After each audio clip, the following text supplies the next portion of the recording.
Africa Content TV.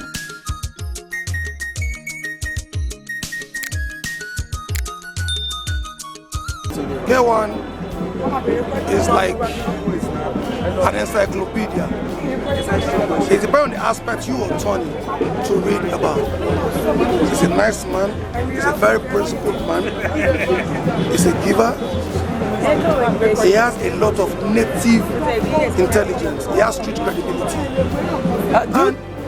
Do you think Alhaji K1 the Ultimate, in one way or the other, is supportive of before you became honorable? He has always been my backbone since year 2003, and he has always taught me not to be lazy.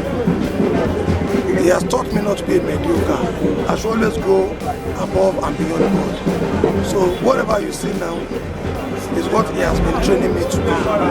Like how many years have you been with K1 the Ultimate? I met him in year 2003. Closely.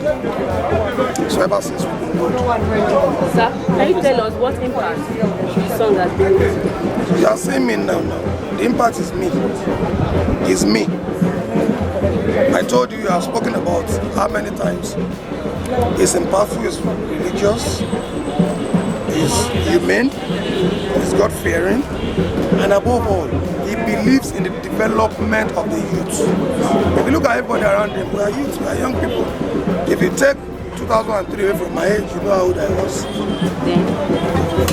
As an IBC member and Bola Tinubu supporters, and what we people should be expecting from you, APC membership 2023? Well, you should expect the best. Anybody that knows Asiwaju knows that he stands for the best. He believes in the best. So expect the best. What we have not expressed in the last 60 years, we are going to have it. Thank you very much. God bless you.